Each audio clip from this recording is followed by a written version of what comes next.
Hi, congratulations on your new RV. We're really excited for you. Please make sure before you're signing that you bring the following items with you. If you're a cash buyer, please make sure that you bring a cashier's check, no personal checks at time of signing, or you may bring actual cash. If you're a finance customer, please make sure that you bring proof of insurance listing your specific lien holder. If you need that information, please call us ahead of time. Also, make sure that you bring all valid driver's license of all persons that will be listed on the title. If you have a trade that you're trading in with us, please make sure that you bring your 10-day payoff as well as your title and all persons who will be listed on the title of that trade. Arrive 30 minutes early before your appointment time so we can properly inspect your unit, and also make sure that you have the fridge on and running prior to arrival. If you have any questions, please feel free to give us a call at 810-686-0710. Thanks so much. Have a great day. Hello, this is Mike with TradeWinds RV Center, here to congratulate you on your purchase of your Jayflight SLX 242 BHS bunkhouse travel trailer. I'm here to walk you around the unit, show you how to use a few things, get the best out of your camping experience. Let's start by talking about arriving at the campsite. This guy's hooking up your hitch right now. He's going to be the one going over the hitch work with you. A couple things I want you to take into consideration when you're parking. First and foremost, your slide. Make sure you have room for that to come out. Nothing impeding that.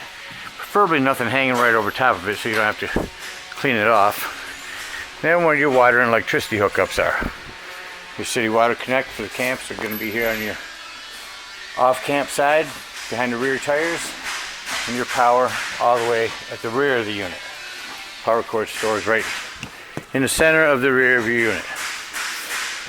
So after you've arrived, you've gotten your unit level, unhooked on the hitch. First thing you do is level your unit. You have a power tongue jack on this. Simply bring it down or up. Night docking light. I recommend getting the stick on level, sticking it right on the side of that side. It's about the middle of your unit. Have someone stand there and watch and see when the unit's level. Once you got the unit level, next thing you're going to do is stabilize your unit. On all four corners of your unit, you have a 3/4 inch socket. Put this on, or an impact driver or drill gun. Crank to the right, bring them down. Come down rather quickly. What I do recommend are jack pads. Pick up 4 jack pads from our store. You have a 10% off coupon. It's going to protect the feet of your stabilizing jacks from dirt, debris, hot blacktop in the summer. Going to better distribute the weight. Great idea to grab those and have them with you all the time. Once you bring all 4 of them down, remember they're stabilizing jacks. You already have your unit level. All you're going to do with this is stabilize them. So just bring them down till they're taut. Bring all 4 of them down. You got your unit level and stable. We're going to go ahead and hook up your electricity and water. At the rear of your unit, again, as I said, is your power. Power cord stores inside. Comes down to 30 amp service. There's a 30 to 110 adapter that'll come in your convenience pack if you need to plug into 110. Now we're going to go ahead and hook. So at the back of the unit here, you have a city water connect. Take your hose and first and foremost hook up a water pressure regulator. This comes in your convenience pack. This is going to reduce the water pressure to 40 to 50 psi, protecting the lines in your unit. You always want to use this because you don't know what the water pressure is at different parks. Hook that up, but before turning your hose on, you're going to go around to your hot water. Yours is located at the back of the unit, just to the right of the power. All we're going to do at this point is put our drain plug back on. May have left that off from last time you were camping and you drained your hot water heater, so just put that cap back on tight. Then you can go ahead and turn on your hose. If your hose ran for a little while, you're going to come up here to this pressure release valve. You're going to pull on that. It's going to release some air out of the lines until you get a nice steady flow of water coming out. Then you know your hot water heater is full and you can go ahead and light it from inside.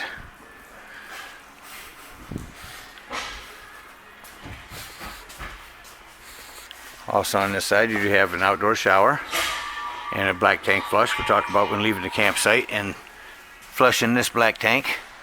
There's your low point drain. Your cable and TV satellite hookup.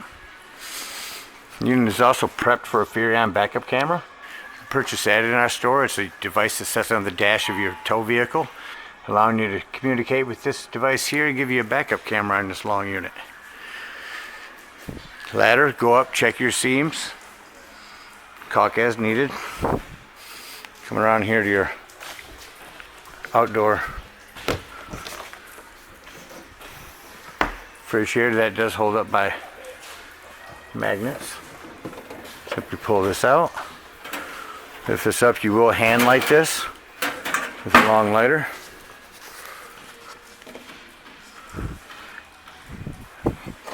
There's your LP already connected.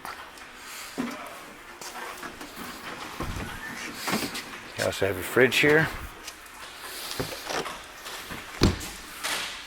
This is your vent for your microwave. This is your furnace heat release, so if you're running your furnace, steer clear of that, it'll get rather warm. Now if you're going camping and you're going to be dry docking, here's where you put in your potable water, non-pressurized. You put it in with a hose. Do the same thing to your hot water heater though. Burp the air out of the lines until it's full, and then you know your hot water heater can be lit. However, when using potable water is when you're going to want to turn on your water pump. Don't use your water pump when using city water. It's already pressurized. You have a low point drain here. That's probably going to be for your potable water. Here's a clip for a TV with cable and 110 out here for that TV. Your steps. Your pass-through storage. Here's a TV clip. This will clip in the bedroom or outside. So you take the same TV and bring it outside. Big awning with your LED and your speakers in the end of them. Coming back to the front of your unit, you have your battery. Check your batteries now and then. Make sure that terminals are connected. Propane. You do have a regulator on here. Simply turn this to the tank that you wish to be using. Lefty-loosey to open. Also on this power tongue jack, if you don't have power for some reason, there is a manual override. Lift this little rubber piece up here and use that handle there. Coming around here to your pass-through storage, here's your 30 to 110 adapter I told you about. A pin for your tongue. On your wipers, I do want to mention they have what's called a wiper fluid. You really want to keep these viable.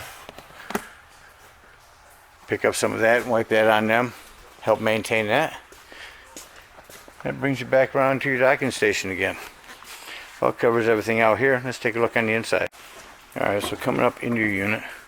First and foremost, I want you and everyone that's camping with you to know that the fire extinguisher is by the entry door. In case of emergency, everyone will know where it's at. To the right of that is your 12-volt carbon monoxide detector. The reason I mention this 12-volt, it's always running off your battery. So if you're going to be gone for the day, I believe this unit has a battery disconnect. Disconnect your post. Otherwise, this will run your battery down throughout the day if you're not plugged in where you're charging your battery. Over here, so you've chosen not to get a TV, but if you ever put a TV in here, just want to mention by this cable, there's a little button to push. There's a little green light comes on. Before you scan for your digital channels, press that. That's a digital channel enhancer. It allows you to pick up a lot more channels locally. You do have your sound system here. You have indoor or outdoor speakers. Scan to a channel.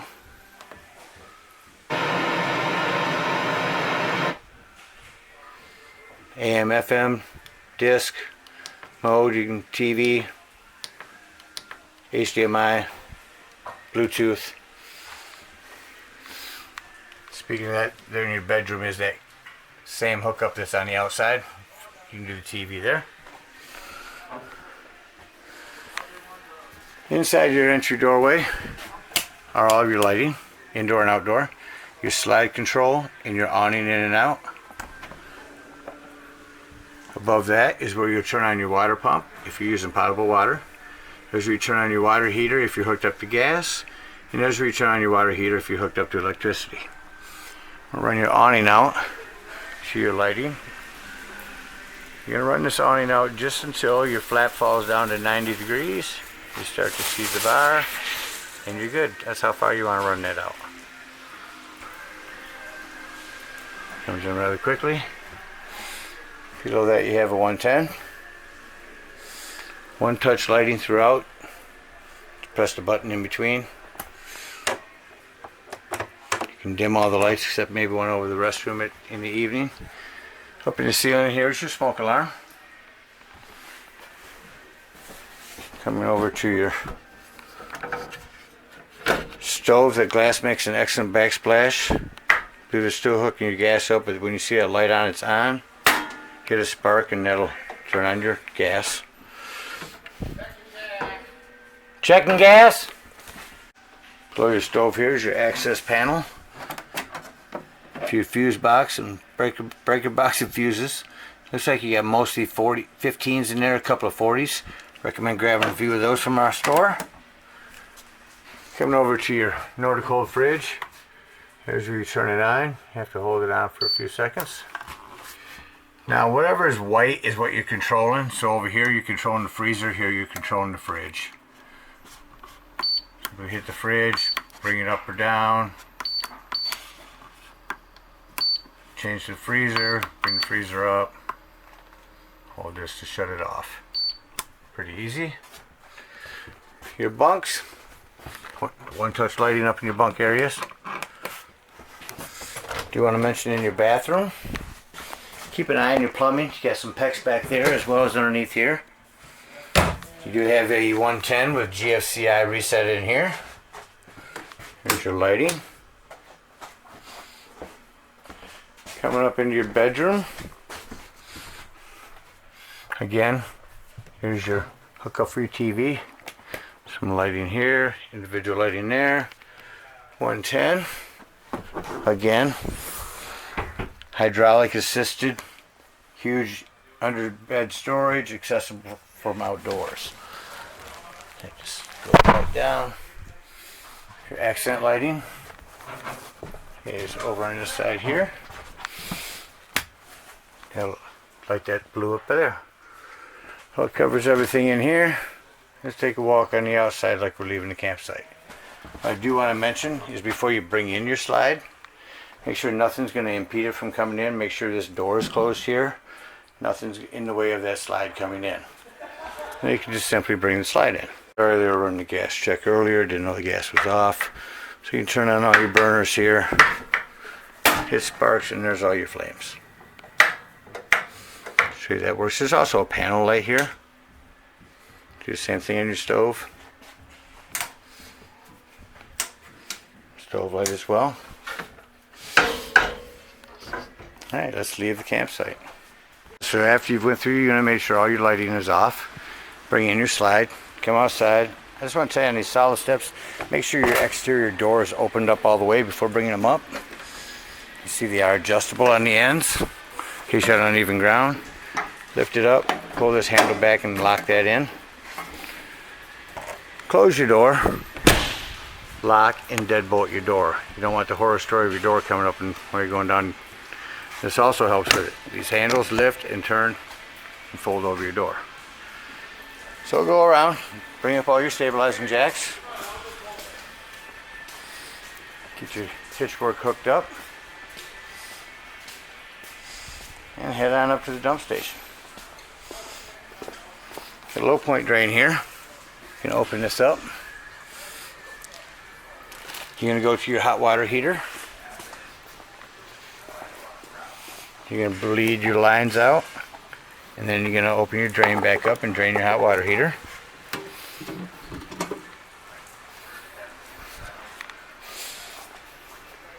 And you're going to head up to the dump station. Here's the sewage hose, comes in your convenience pack. We do have bigger, stronger, longer ones. Completely up to you. This will suffice. Take your sewage hose, hook it up. First thing you're going to do is pull your black handle. That's going to be your sewer.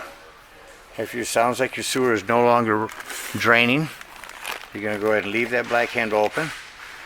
Come up here, get the hose from the dump station, and go to your black tank flush. Again, using your water pressure regulator. Hook this up, turn your hose on. Let that run for a good 5 minutes. The guy behind you can wait and be patient. That's going to spray out your black tank and get all the nastiness out of it if you used it camping that weekend. After 5 minutes of that, go ahead and unhook this. Come down, close your black handle, and pull your gray handle. Now your gray handle is going to be your cleaner waters, your sewers, your sinks and showers. And it's going to clean out your sewage hose for you. Still sanitarily handle it. Come to your bumper. It says squeeze here. Sometimes it's more of a pull off the edge, but store it right inside there. Nice sanitary place for it. Again, we thank you for your purchase. Hope you enjoy this trailer for many years to come. Happy camping.